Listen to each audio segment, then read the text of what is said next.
now look to Prashant to continue the case for the proposition tonight.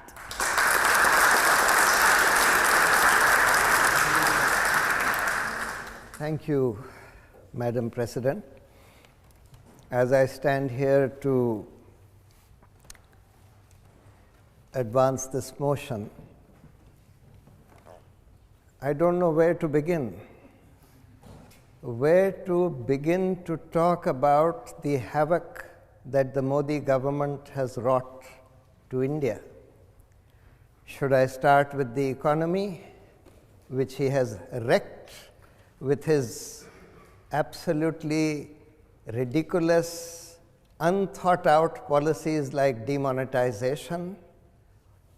I could name many others. I was asked facts. Now, this is another unique thing that the Modi government has given us. It has destroyed all institutions whose job is to find out the facts. The National Sample Organization, which is supposed to come out with the figures of unemployment, that was prevented from putting out the figures for the last 2 years.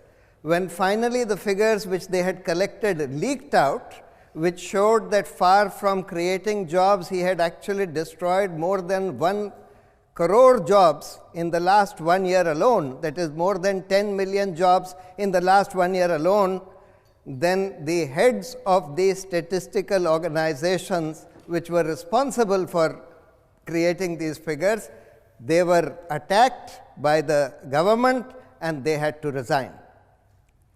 So all institutions whose job is to find out the facts and put them out on the table are under attack. And then we are told to rely only on propaganda. As I said, I could start with the economy, but what he has done to Indian society, to our constitution, to our thought itself, is something far more insidious. Today we are told that there is no such thing as fact. We are told that there is no such thing as science. There is no such thing as reason.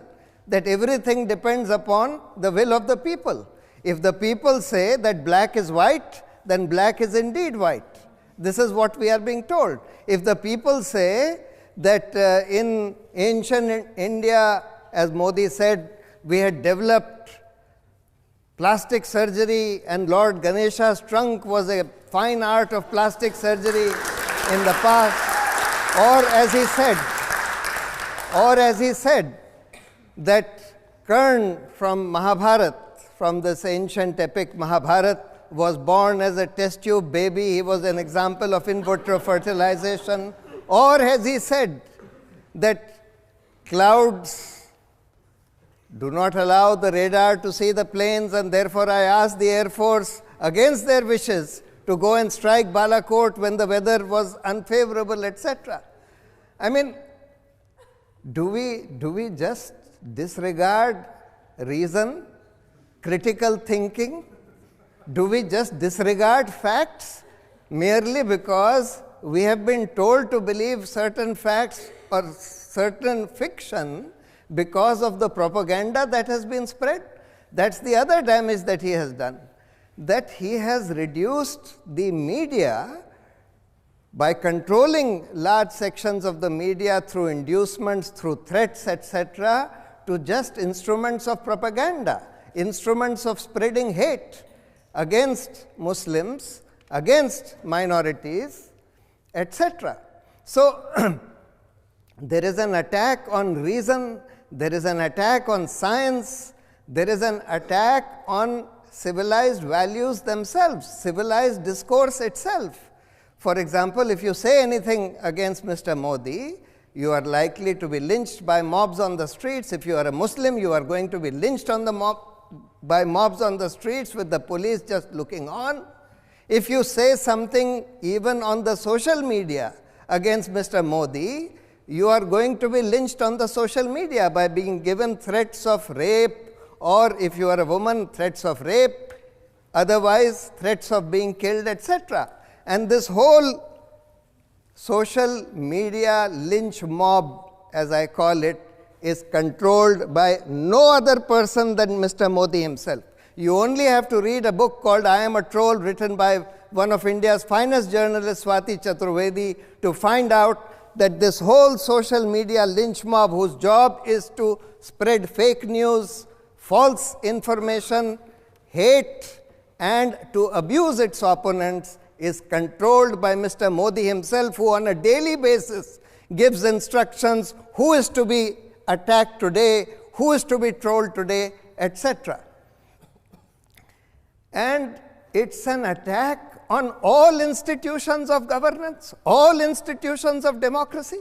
We have never had a situation where 4 senior judges of the Supreme Court addressed a press conference saying that this government has put democracy in danger by controlling the Chief Justice, who is using his power as master of roster in order to decide critical cases, assign critical cases to particular favored benches, etc. The Election Commission, for the last 30 years, the Election Commission was thought to be independent. Today, for the first time after 30 years, we are seeing that the Election Commission is condoning gross violations of the code of conduct by the Prime Minister and the leader of the Bharatiya Janata Party. The Comptroller and Auditor General gave a report on this Rafale aircraft deal, defense deal scam recently, which was predicted 3 months in advance by the government. 3 months before this report was given, the government told the Supreme Court in a sealed cover, in a note given in a sealed cover, which was reproduced by the court in its judgment, that this report had been given, that it had been placed in Parliament, it had been put out in the public domain, and the pricing details had been removed. Later, when it was, if everybody pointed out that there is no such report, then the government filed an application saying that no, we meant will be given, will be placed in Parliament, will be put out in public domain. But how did they know that the report would redact the pricing details? It has never happened earlier in the last 70 years of the Comptroller and Auditor General auditing hundreds of defense deals. In not one defense deal has the pricing details been redacted. But the government knew in advance that the pricing details would be redacted by the Comptroller and Auditor General, showing that even the CAG has been made into a cage parrot. All anti-corruption institutions have been wrecked. The Lokpal was not appointed for the last 5 years. The CBI director, when he wanted to investigate the Rafale deal, he was removed in an overnight coup at 2 a.m. A contingent of 400 policemen were sent to take over the office of the CBI, and the Rafale deal was not allowed to be investigated. The Anti-Corruption Act, the Prevention of Corruption Act, has been destroyed by saying that every corruption investigation would require the permission of the government. That means you have to take the permission of the thief to investigate a theft. So, I say, in the name of democracy, in the name of the Constitution, in the name of science and reason, in the name of civilization itself, the Modi government must go.